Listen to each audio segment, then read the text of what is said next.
So I'm making this video to talk about how to market your book on Goodreads. This is important, and I haven't really covered it in as much detail as I should have previously, and it's coming up. A lot of people are asking me right now because it's the end of 2017, and Goodreads is changing some things going into 2018.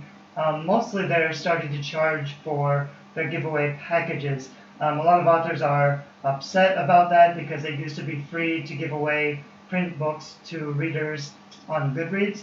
Now they're charging, which I don't think is a big deal. I'm actually kind of excited about it, but I'll talk about why, and I'll talk about some other ways that you should be using Goodreads, as well as some dangers of using Goodreads to promote your book. So one important thing is that Goodreads is a reader platform, so it's not really a place to be marketing your book or to try to connect with readers. You don't want to respond to reviews. Reviews tend to be a lot harsher on Goodreads. Reviewers in some genres can even be snarky or a little bit vicious when they review books. Like there's a culture of reviewers who like to write big angry rants and get really upset about books. So they're kind of looking for authors to crucify and then get everybody riled up. So if that happens to you, that's too bad. It's happened a lot, especially to some authors in the young adult space. It's not something you really need to worry about, but the main point is that your reviews on Goodreads will tend to be a lot worse than your reviews on Amazon, and you don't want to hang out on Goodreads or respond to reviews or get into arguments with reviewers, because that's kind of like often they're baiting authors. They don't want the authors to show up on Goodreads because this is really a reader-centered platform. It's not where you should be hanging out and trying to influence the discussion. So be careful of that. It is really important to have your books on Goodreads. However, because when you Google anything, any genre keywords, best urban fantasy, best paranormal romance, best vampire books, anything, the first couple Google results are going to be Goodreads lists. So these are Goodreads lists that show up really high in the Google search results. So you want, of course, to be on the first page of Google, but if you can't, the next best place to be is on one of these Goodreads lists. But these Goodreads lists are also a gold mine of information because you can see what's selling and what readers like. So these are, like, you can find, if you search for urban fantasy, maybe you're thinking about writing an urban fantasy book, you can look through these different lists of best urban fantasy books. You want your books to show up on these lists. So the best way to do it, I think you used to be able to add yourself to these lists and then you could ask your readers to vote you up, but you wouldn't actually want to show up too high, because if you had a book that didn't satisfy the same readers in the same way and people accused you of gaming the system, that could seriously backfire. But you do want to see what books are most popular. You want to look at their covers, you want to see what they're doing with their descriptions, because also, like, these are books that a lot of people have added to their, they've either voted for, they've added to their TBR list, which is their to be read list. So people have voted for these books. You want to probably read some of these best-selling or most voted for books in your categories to see what bestsellers are doing and what people are responding to. You want to read some of the reviews to see what people liked and didn't like about these books. But then ideally, you'll also want to get on this list somewhere. Maybe not on the very top, but maybe in the top 100, because people will be scrolling down through here. So this isn't something you can necessarily do right out of the gate, but after you've been doing it for a while and you've built an audience and a platform, you may want to think about trying to get your book on some of these lists. I don't think I'm in any of the urban fantasy lists because I don't really have a mainstream urban fantasy book yet, but I probably will show up for something like best books based on mythology. Again, that's probably something that's going to show up really high in Google. Like I said, almost every search is going to show up on Google for a Goodreads list. So this would be more my category for the books that I have written, which are more young adult based on mythology. Anyway, and I don't really have time to scroll down and search my book. It's been a while since I checked, but I'm probably in the top 100 somewhere. Maybe not. I don't see it.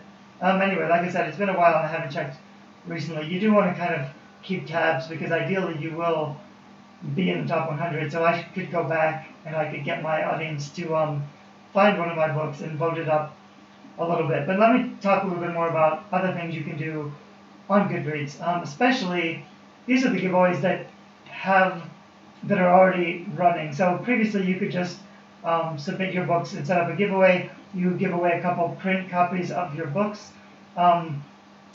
Then you can see what's ending soon.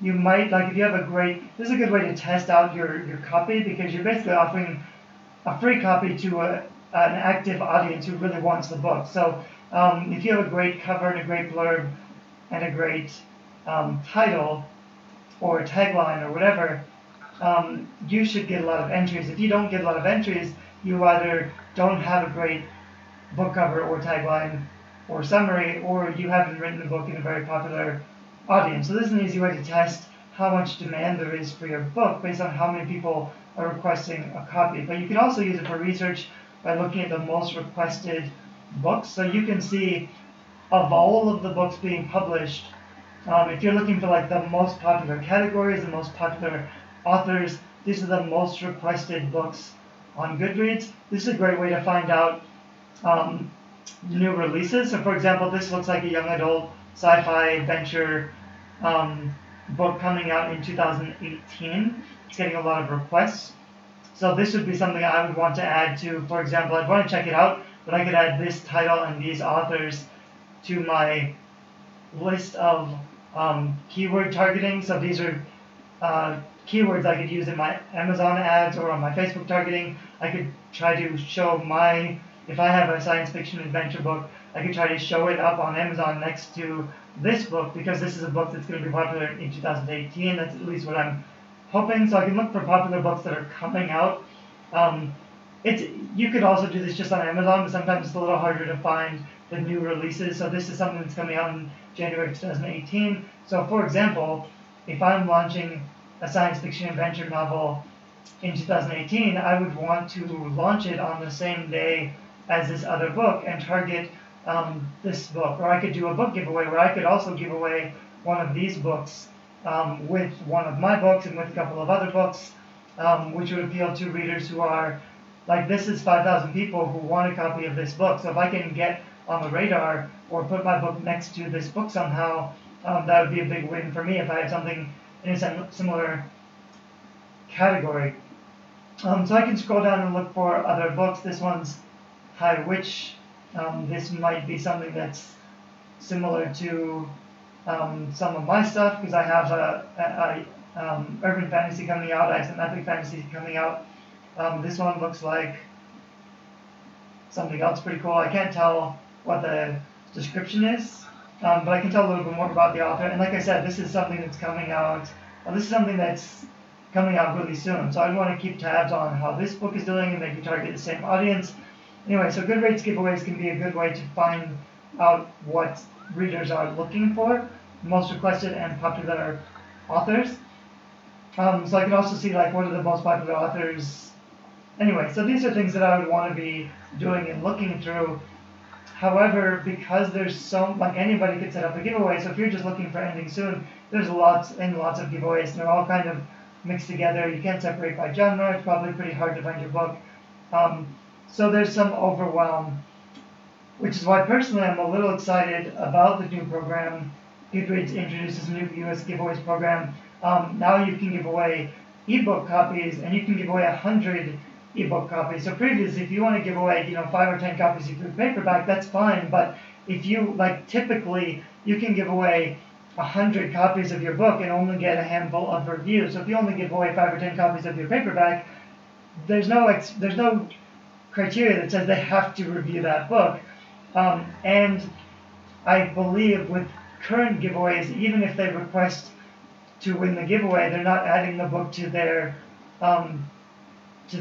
TBR pile or to any list or anything. With the new system, you can pay $119 to give away 100 copies of your ebook, which doesn't cost you anything. So you can pay $119 to give away 100 copies, and you might get, hopefully 5 or 10 reviews by giving away 100 copies. And all of the people who entered your giveaway will also have the books be added to their to be read piles or list automatically, which is not a big win because you'll get a lot of links and traction and visibility on Goodreads, which is nice. So for $190, I think that's a great deal. They're also having a premium package, which is $5.99, but it'll start out at $2.99, which I don't think is terrible. I mean, $5.99 is a lot of that prices a lot of indie authors out of the market, which means only the indie authors who have $600 to throw around will be able to take advantage of it.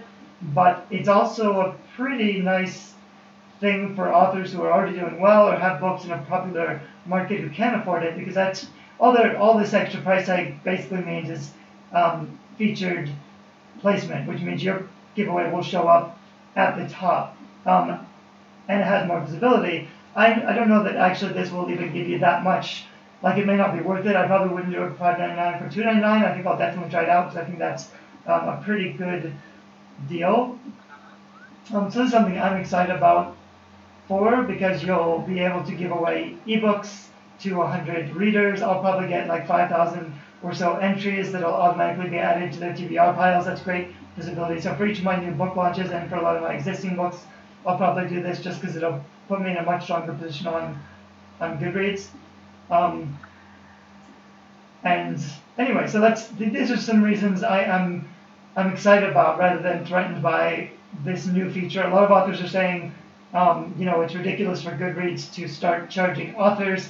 But actually, I don't believe that any business needs to be a charity. I think Goodreads is a very powerful marketing tool for Amazon. Now that I believe Amazon has bought Goodreads, they haven't really been doing anything with it for a while. It makes sense that they would start to earn some revenue somehow. People have commented that like Goodreads really should just be using affiliate links to Amazon to increase the profit of Amazon, but that doesn't really matter because if Amazon owns Goodreads anyway, they're not going to make money from affiliate links.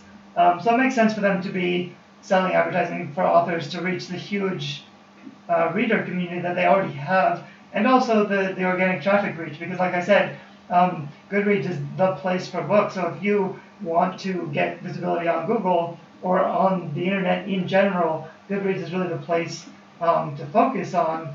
But it's been kind of a Wild West minefield because it's almost a dangerous place for authors to try to hang out and market themselves, because it really isn't a place for you to be marketing. It's not really a social media place for you to be engaging with readers like you would on Facebook, because it's just not a very healthy environment for that. So I think it's fine to offer advertising because it's fine to advertise your book in a place where readers hang out, without it seeming like you're trying to be scammy or manipulative or influence the reviewer somehow or something like that. So that's why I'm excited about this and not really bothered by the price tag. You may have different feelings, but even so, there's a lot of stuff you can do. Like I said, even just doing research on Goodreads to find what's selling, what's popular, keywords and new releases that you can target. So it's really a place where you can do a lot of your book marketing or your research to find out how to position your books to sell, or what kind of books you should be writing in the future that will be more successful, how to package your books, how to do covers and blurbs, and all that stuff. So I hope this video helps a little bit. Goodreads is probably one of the main book marketing strategies I will focus on in 2018, as I have some new releases that will be more popular. And I'm happy to advertise my books if I can reach a lot of readers. So if I pay $119 to reach, it's not giving away 100 copies. I'll probably reach 5,000 potential readers with that price tag, which is pretty good. And then whether or not they like my book or read it later, that really depends on the cover and the blurb and the description and the reviews that it's getting. So this may not be something like, well, even if I didn't have any platform, I would probably still do this because it's some pretty easy visibility for not too much. But now that I do have a price tag, now that I do have a platform and I can get a bunch of reviews and I can ask my reviewers to add the book on Goodreads Lists or upvote the book on Goodreads Lists, that's some stuff I'll probably be more focused on in 2018.